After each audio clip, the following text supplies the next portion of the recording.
Okay, okay.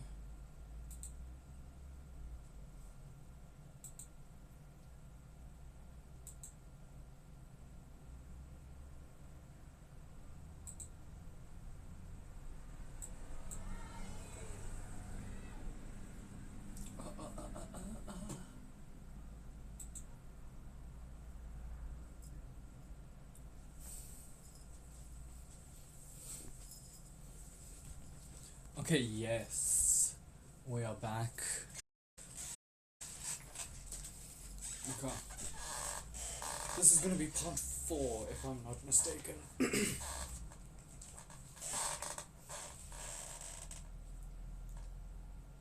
Mr. Biswas grew.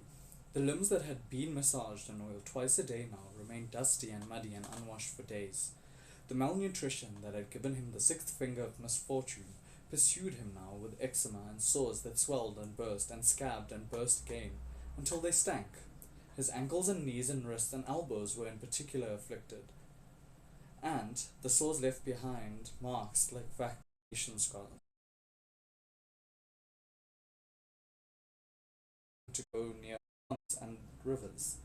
Raghu was an excellent swimmer, and Bipti wished him to train Mr. Biswas's brothers. So, every Sunday morning, Raghu took Pratap and Prasad to swim in a stream not far off, and Mr. Biswas stayed at home to be bathed by Bipti and have all his sores ripped open by her strong rubbing with the blue soap. But in an hour or two, the redness and the rawness of those sores had faded.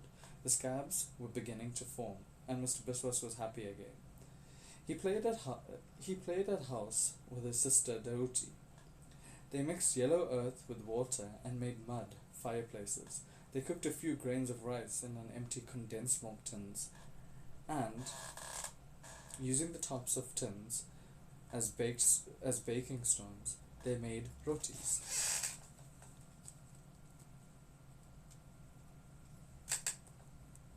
I can't see the chat and stuff like that. It's here.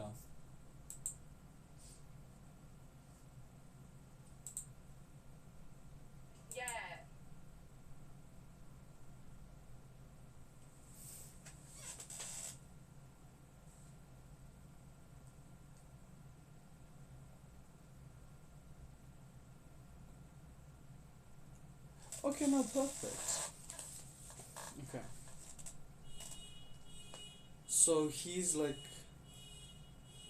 Mr. Biswas from a young age is like very coddled and not allowed to like associate with the men specifically in the family. Like there's a in these amusements, Prasad and Pratap took no part. 9 and 11 respectively, they were past such frivolities and had already begun to work, joyfully cooperating with their states in breaking the law about the employment of children. They had developed adult mannerisms. They spoke with blades of grass between their teeth. They drank noisily and sighed, passing the back of their heads across their mouth, passing the back of their hands across their mouths. I can also see chat, so just let me know. The limbs that had been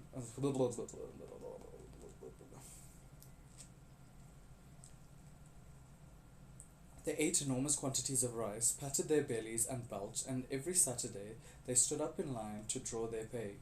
Their job was to look after the buffaloes that drew the cane carts. The buffaloes' pleasance was a muddy, cloyingly sweet pool not far from the factory. Here were the dozen other thin-limbed boys, noisy, happy, over-energetic, and with a full sense of their importance. Pratap and Prasad moved all day in the mud among the buffaloes. When they came home, their legs were caked with the buffalo mud, which, on drying, had turned white, so that they looked like the trees in fire stations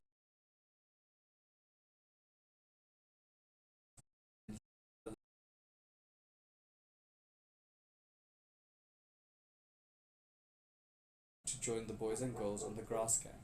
Between them and the buffalo boys, there was constant disputes, and there was no doubt who was superior. The buffalo boys, with their leggings of white mud, tickling the buffaloes and beating them with sticks, shouting at them and controlling them, exercised power, whereas the children of the grass gang, walking briskly along the road, single file, their heads practically hidden by wide but wet grass, hardly able to see, and, because of the weight of their heads and the grass over their faces, unable to make more than slurred, brief replies to taunts, were easy objects of ridicule. And it was to be the grass gang for Mr. Biswas. Later, he would move to weed and clean and plant and reap. He would be paid by the task, and his task would remain. He would never drive or a weigher or buy a few acres where he would plant his own canes, which he would sell to the estate at a price fixed by them. But he would achieve this strength, and Pratap, illiterate all his days, was to become richer than Mr. A large, strong, well-built house years before Mr. Biswas. Okay, so Biswas is always comparing the houses being built. The houses are the mark of achievement. For him, saw himself in later life with the meditations of Marcus Aurelius, while he rested on the slumber king bed in the one room which contained most of his possessions. If you didn't remember from the prologue, that's where. So we're going through his life now at this point, but we're getting some like insight, some like characterization of how his upbringing formed him in a way. Like he focuses on the house. He really does focus on the house, and the older brothers are very much not like him. Contrasted the others, right? Dari, the next door neighbor, bought a cow and calf, and when the calf was born, Dari, whose wife went on to work and who had no children of his own, offered Mr. Biswas the job of taking water to the calf during the day. At a penny a week, Raga and Bipti were pleased. Mr. Biswas loved its big head for its wobbly shaky legs, its big sad eyes, and pink stupid nose. He liked to watch the calf tugging fiercely and sloppily at its mother's udders. It's then they did sloppily mother's udders, okay. And thin legs played out, its head almost hidden under its mother's belly. And he did more than take water to the calf.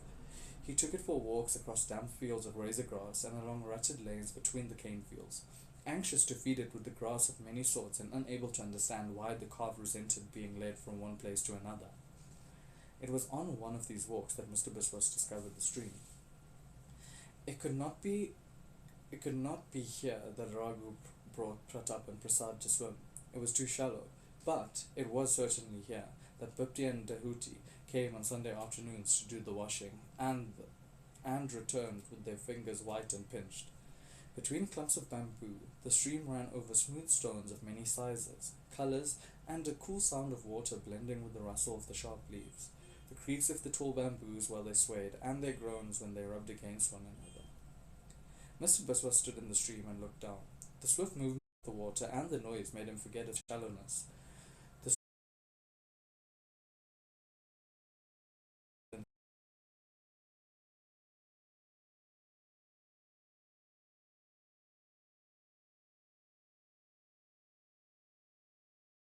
A bamboo twig might frighten them more, but if he remained still after that and dropped nothing, the fish would become calm. Oh, he loves the fish, blends in with its surroundings. Their home, right, it's tucked away, but bamboo and the dropping of bamboo, but then calmness. Okay, we'll get there.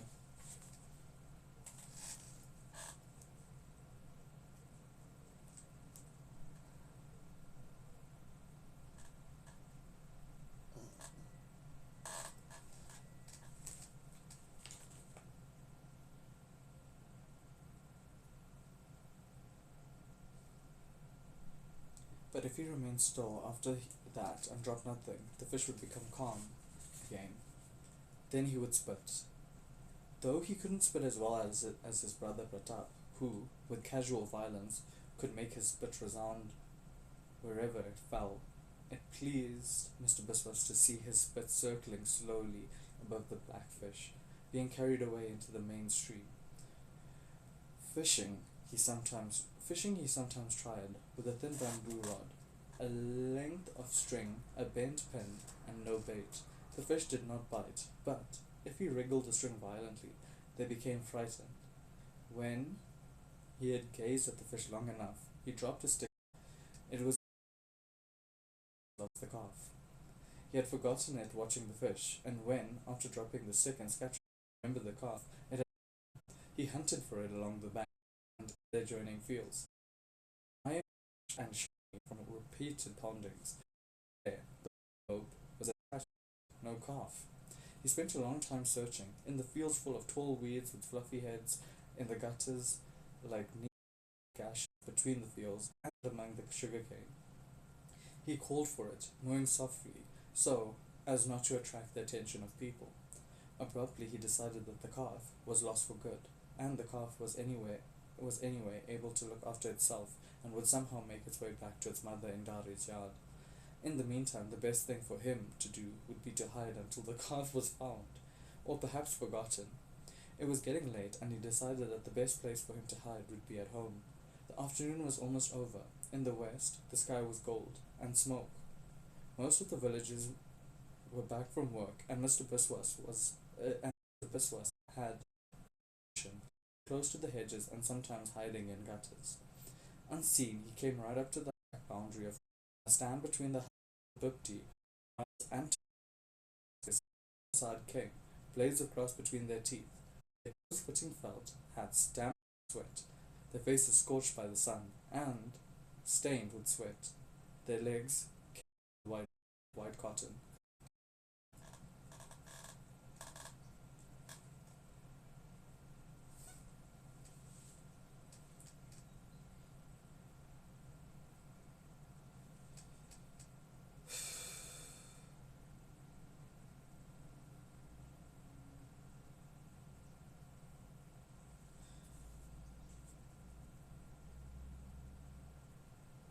Unseen, he came right up to the back boundary on their lot. On the sand between, he saw Bhupti washing an ash with ashes and water.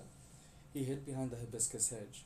Pratap and Prasad came deep, had damps with sweat, their faces scorched by the sun and stained with sweat, their legs cased in white mud. Pratap threw a length of white cotton around his dirty trousers and undressed with expert adult modesty before using a calabash to throw water over himself from the big black oil barrel. Prasad stood on a board and began scraping the white mud off his legs. Bhupti said, "You boys will have to go and get some wood before it gets dark." Prasad lost his temper, and, as though by scraping off the white mud he had lost the composure of adulthood, he flung his hat to the ground and cried like a child. "Why do you ask me now? Why do you ask me every day? I am not going." Raghu came to the back, an unfinished walking stick in one hand, and in the other a smoking wire, with which he had been burning patterns into the stick. "Listen, boys," Raghu said. "Don't feel that because you are earning money you are a man. Do what your mother asks, and go quickly before I use the stick on you, even though it is unfinished." He smiled at his joke. Mr. Biswas became uneasy. Prasad, still raging, picked up his hat, and Pratap went away to the front of the house. Bhupti took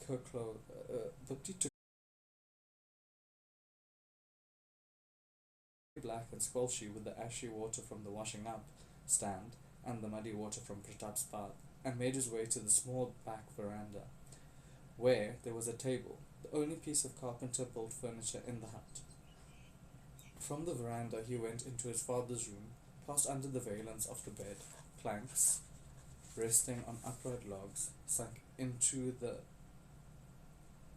earth floor, and prepared to wait. It was a long wait, but he enjoyed it without discomfort. Below the bed, the smell of old cloth, dust, and old thatch combined into one overpoweringly musty smell. Idly, to pass the time, he tried to disentangle one smell from the other.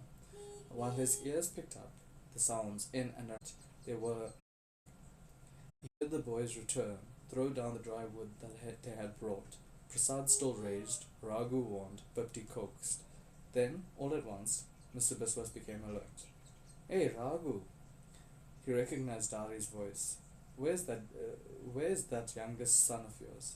Mohan? Bhakti? Where's Mohan? With Dari's calf, I suppose. Well, he isn't, Dari said. Prasad, Bhakti called. Pratap, Tahuti, have you seen Mohan? No my, no my, no my, no my, no my, no my, Raghu said. What the hell do you think it is? Go and look for him. Oh God, Prasad cried. And you too, Dari. It was your idea getting Mohan to look after the calf. I hold you responsible. The magistrate will have something else to say, Dari said. A calf is a calf, and for one who is not as rich as yourself. I am sure nothing has happened, Bhakti said. Mohan knows he mustn't go near water. Mr. Biswas had started by a sound of wailing. It came from Dari. Water, water, oh, the unlucky boy. Not content with eating up his mother and father, he is eating me up as well. Water. Oh, Mohan's mother. What you have said. Water, Raghu sounded puzzled. The pond, the pond. Dari wailed, and Mr. Biswas heard him shouting to the neighbors. I found my calf in my only calf. Quickly, a chattering crowd gathered into the pond. Not you back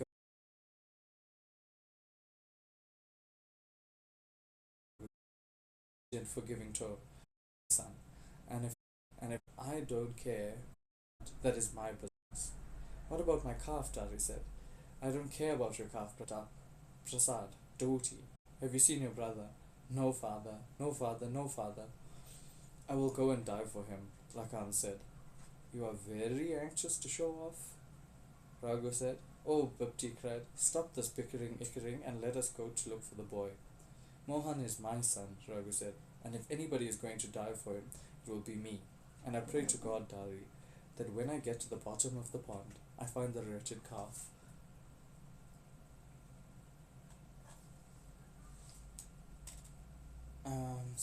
The wretched. You are all my witnesses. Those words will have to be repeated in court. To the pond, the villagers said, and the news was shouted to those just arriving. Raghu is going to die for his son in the pond. These people have made up the story, bro. Mr. Biswas, under his father's bed, had listened at first with pleasure, then with apprehension. Raghu came into the room, breathing heavily and swearing at the village. Mr. Biswas heard him undress and shout for Bhakti to come and rub him down with coconut oil. She came and rubbed him down, and they both left the room. From the road, chatter and the sound of footsteps rose and slowly faded. Mr. Biswas was dismayed and cried. He went to the doorway and looked. It was Tahuti. From the nail on the wall, she had on his shirt and two legs and was pressing them to her face. Sister, he whispered. She heard and saw, and her sobs turned to screams. Mr. Biswas didn't know what to do. It's all right, he said. But the words were useless, and he went back to his father's bedroom. Just in time for that moment, Sadhu, the very old man who lived 2 houses away, came and asked what was wrong. His words whistling through the gaps in his teeth. So he's a liar, Loki. Tahuti continued to scream. Mr. Biswas put his hands into his trousers pockets and through the holes in them pressed his fingers on his thighs. Sadhu led Tahuti away. Outside, from an unknown direction, a frog honked, then made a sucking, bubbling noise. The crickets were already chirping. Mr. Biswas was alone in the dark hut and frightened. So this is his idea of like home while he was young. I'm hoping. Wait, hold on.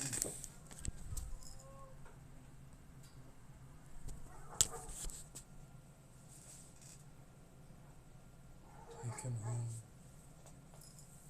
Why is this thing?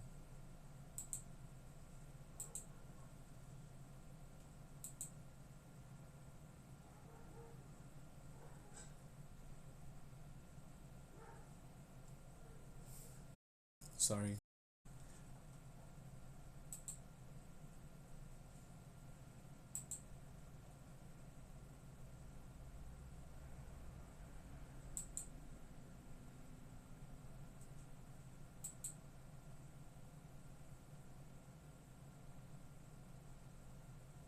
Okay. Okay, I'm carrying on now. Remember, I can see chat, guys. I'll be able to see. Drop a follow. Okay.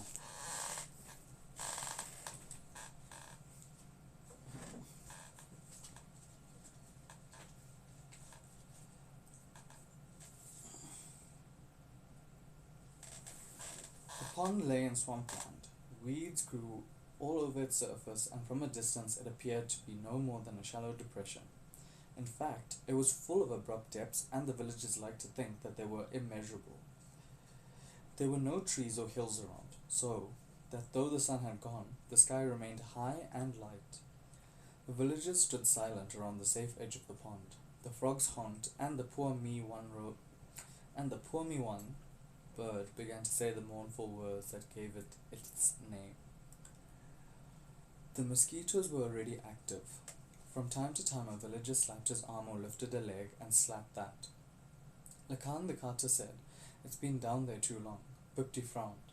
Before Lakan could take off his shirt, Raghu broke the surface, puffed out his cheeks, and spat out a long thin arc of water, and took deep, resounding breaths. The water rolled off his oiled skin, but his moustache had collapsed under his upper lip, and his hair fell in a fringe over his forehead. Lakan gave him a hand up. "I believe there is something down there," Raghu said, but it was very dark. Far away, the low trees were black against the fading sky. The orange streaks of sunset were smudged with grey, as if the dirt by dirty thumbs. He said, "Let Lakan dive." Someone else said, "Leave it till tomorrow." "Till tomorrow," Raghu said, "and poison the water for everyone?" Lakan said, "I will go panting." Half Dari. Raghu ignored him. He ran his hands through his hair, puffed out his cheeks, put his hands to his side, and belched. In a moment, he was in the water again. The pond didn't permit stylish diving. Raghu merely let himself down. The water broke and rippled. The gleam it got from the sky was fading. While they waited, a cool wind came down the hills to the north. Between the shaking weeds and the water shimmered like sequins.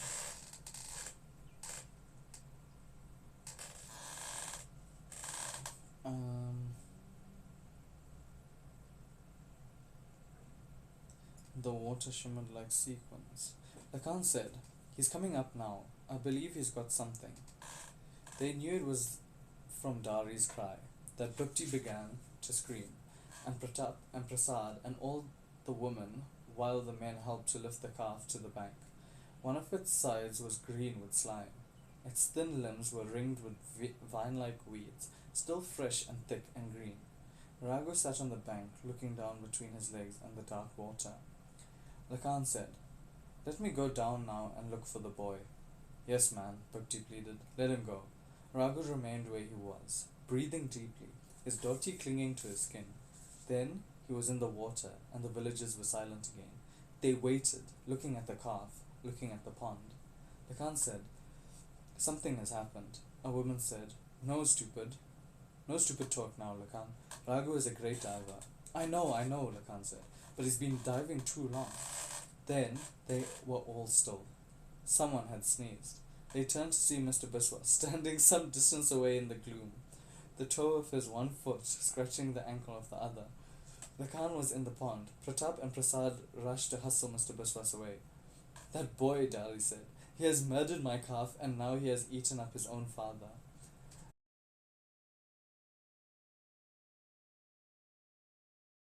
Chat is over, but I'm reading chat. Oh my god, what do you mean? Bro, okay, bro, wait, okay. The story of this pond. This pond is unlucky, and him going into the water with the calf killed the calf and killed his father in a way. Whoa. The stone, he likes it. He keeps dropping things in the pond. He dropped a small thing, the cow, and then he dropped his father. Okay. Crazy. Hi.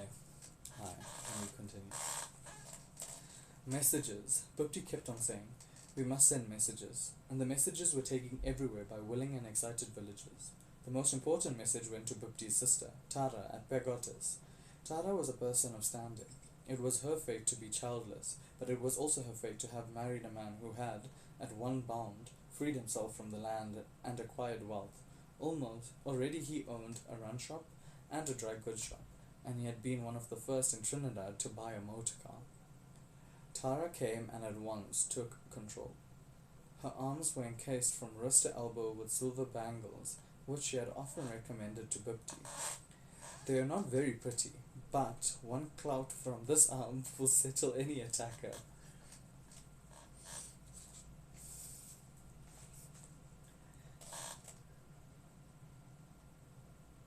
If you're still here, just say hi.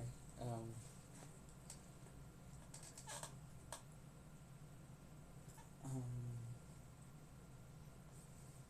she also wore earrings and a Naipaul, a nose flower. She had a solid gold yoke around her neck and thick silver bracelets on her ankles. In spite of all Kate's commanding manner, she left the morning to Bipti and arranged everything else. She had brought her own pundit, whom she continually harangued. She instructed Pratap how to behave during the ceremonies, and she had even brought a photographer. She urged Prasad, Devati, and Mr. Biswas to behave with dignity and to keep out of the way, and she ordered Devati to see that Mr. Biswas was properly dressed. As the baby of the family, Mr. Biswas was treated by the mourners with honor and sympathy, though this was touched with a little dread. Embarrassed by their attentions, he moved about the hut and yard, thinking he could detect a new raw smell in the air. There was also a strange taste in his mouth. He had never eaten meat, but now he felt he had eaten raw white flesh. Nauseating saliva rose continually in the back of his throat, and to keep on spitting until Tara said, "What's the matter with you? Are you pregnant?" Bipti was bathed. Her hair, still wet, was neatly parted, and the parting filled with red henna.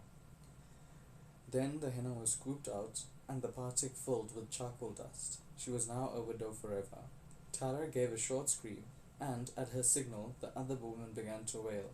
On Bipti's wet black hair there were still spots of henna, like drops of blood. Cremation was forbidden, and Raghu was to be buried. He lay in a coffin in his bedroom, dressed in his finest dhoti, jacket and turban, his beads around his neck and down his jackets. The coffin was strewed with marigolds, which matched his turban. Pratap, the eldest son, did his little rites. I am from South Africa. I pure gaming. I'm from South Africa. Feel free to ask me the questions. I'll be there. That's why we got today's World Cup.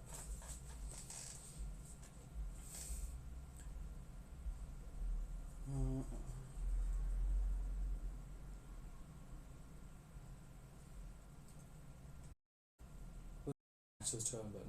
Pratap, feel free to drop a follow and turn notifications on. I've got a Reddit, a YouTube for the videos, and an Instagram page, just to see where this goes. I'm doing this to keep track of my reading list.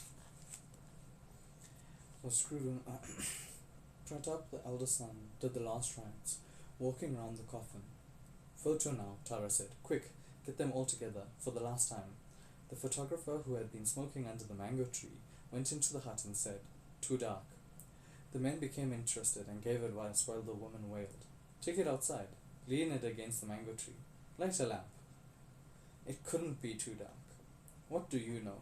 You've never you've never had your photo taken now? Well, I suggest.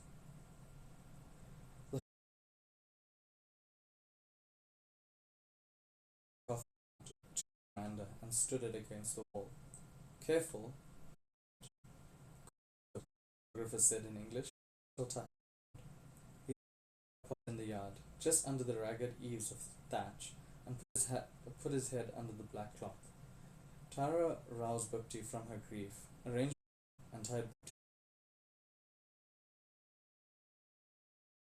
You want all five? Tara was firm. The photographer sucked his teeth, but not at Tara. Look, look. Why nobody ain't put anything to chalk up the coffin and prevent it from slipping? Tara had that attended to. The photographer said, "Wait."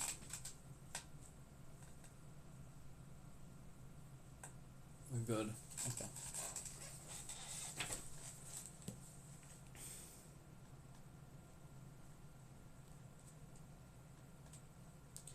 Tara had that attended to. The photographer said, "All right then. Mother and biggest son on either side. Next to mother, young boy and young girl. Next to big son, smaller son. There was more men. Make them look up at the mother, at the telling Tara. The biggest boy put their back on the ride around the hut with a fresh and said to English, "Oh, draw your photo now."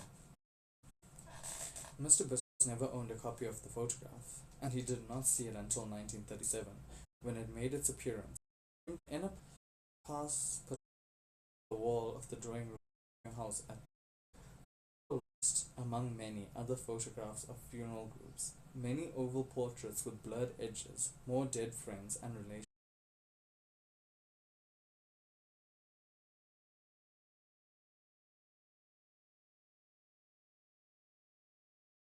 Legs everywhere in the photograph had unnaturally large staring eyes which seemed to have been outlined in black.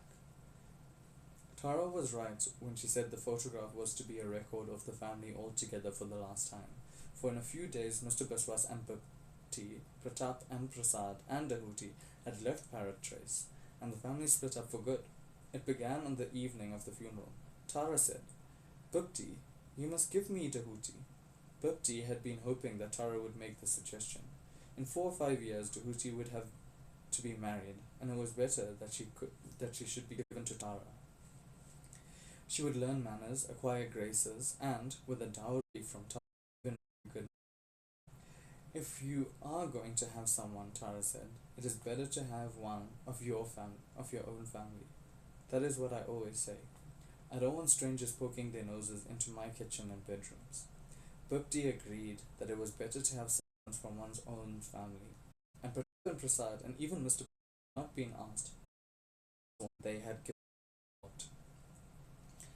Tahuti looked down at the floor, shook her long hair, and mumbled a few words which meant that she was far too small to be consulted, but was very pleased. Why is the bitrate down?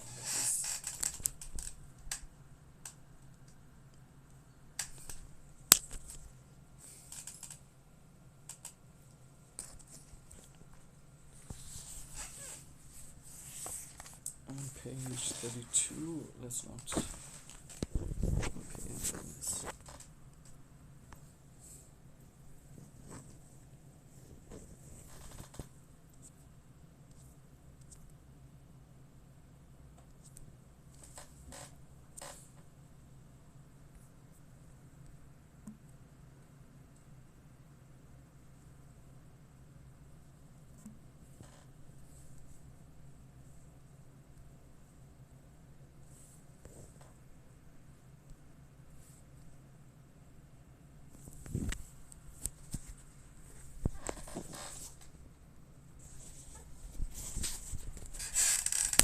I'm trying to see why the bitrate is going low.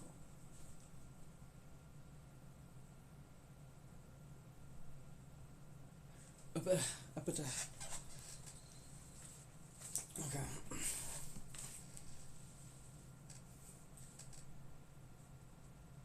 They were too looked down at, too small to be consulted. But the gorget skirt and satin petticoat Dahuti had worn for the funeral. Get her some jewels. She put a thumb and finger around Uchi's wrist, lifted her face and turned up the lobe of her ear. Earrings. Good thing you had them pierced, Bhakti. She won't need these sticks now. In the holes in her lobes. Uchi wore pieces of the thin, hard wire, the thin, hard spine of the blades of the coconut branch. Tara playfully pulled Uchi's nose. Not pull too. You would like a nose flower. Uchi smiled shyly, not looking up. Well, Tara said, fashions are changing all the time these days. I'm just old-fashioned, that is all. She stroked her gold nose flower. It is expensive to be old-fashioned. She will satisfy you, Bhupti said. Raghu had no money, but he trained his children well.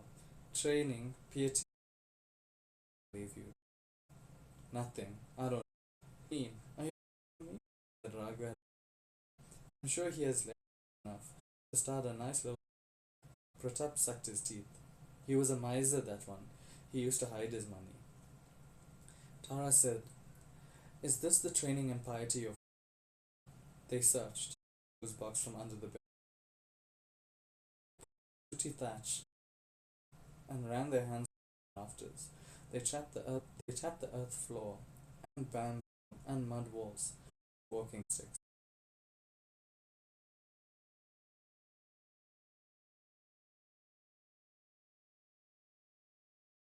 This was faulty was eating raw flesh, and the nauseating saliva filled his mouth again.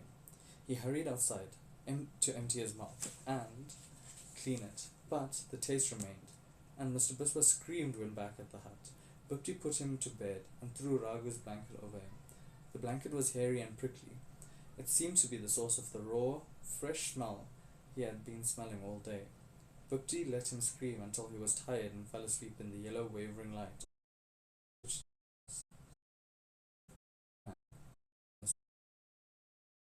This was continuous. Mosquitoes, bats, frogs, only one.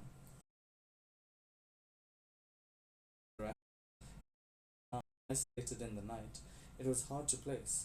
It came again, a thud, a pause, a prolonged snapping, then a series of gentler thuds, and it came again. Then there was another noise, bottles breaking, muffled as though the bottles knew the noises came from the garden. Someone was stumbling among the bottles. Raghu had buried neck between the flower bottles. Prasad and Pratap awakening to shadow. Everything became remote. Pratap gave it out sudden vigor. Didn't look up or back. He went on forking, rocking the implement in the earth, tearing the roots that kept the earth firm. Dari! He began to sing a wedding song. The cutlass, Pratap said. Give me the cutlass. Oh God, no, no, Bhupti said. I'll go and beat him like a snake, Pratap said, his voice rising out of control. Prasad? My? Close the window, Bhupti said. The singing stopped and Dari said, Yes, close the window, and goes to sleep. I am here to look after you. Violently, Bhupti pulled the small window to, bolted it, and kept her hand on the bolt.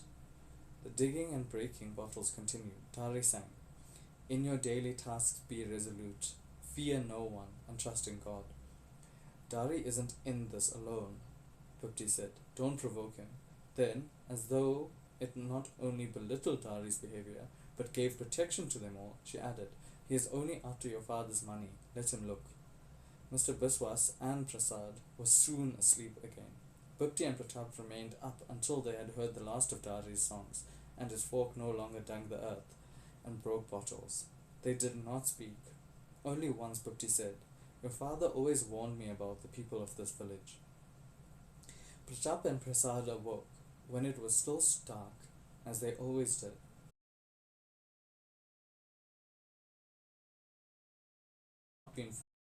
But the tomato plants had been cut down, stakes broken, and pumpkins slashed.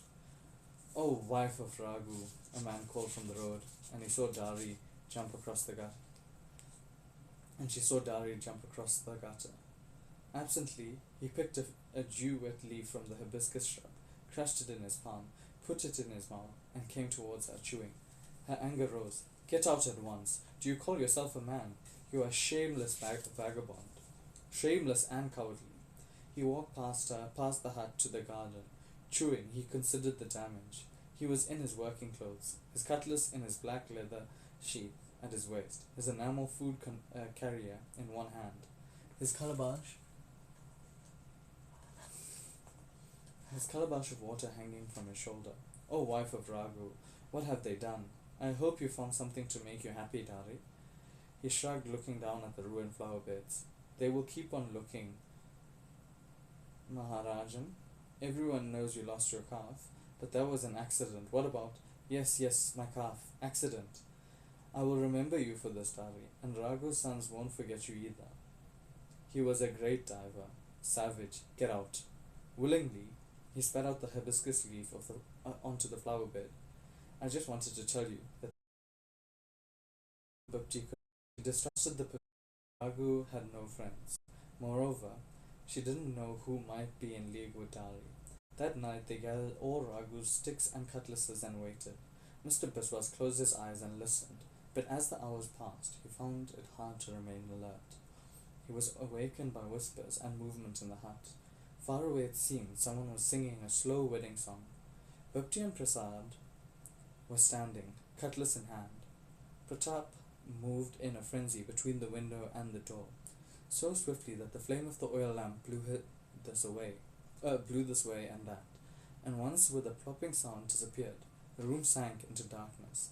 A moment later the flame returned, rescuing them.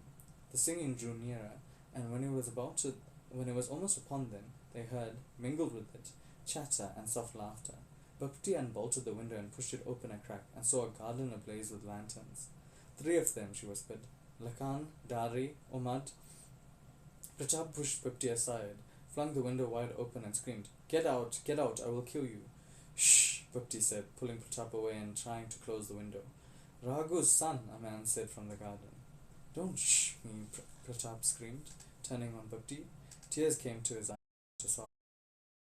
All shouted, I promise you. Bhakti took him in her arms and comforted him like a child, and in the same gentle, unalarmed voice said, Prasad, close the window and go to sleep. Yes, son. They recognized Dari's voice. Go to sleep. Every night now. Prasad closed the window, but the noise stayed with them. Song, talk, and unhurried sounds of fork and spade. Bhakti sat and stared at the door, next to which, on the ground, Pratap sat, a cutlass beside him, its haft carved into a pair of Wellingtons. He was motionless. His tears had gone, but his eyes were red and the lids swollen. In the end, Bhakti sold the hut and the land to Dari, and she and Mr. Biswas moved to Pagotis. There they lived on Tara's bounty, though not with Tara, but with some of Tara's husbands.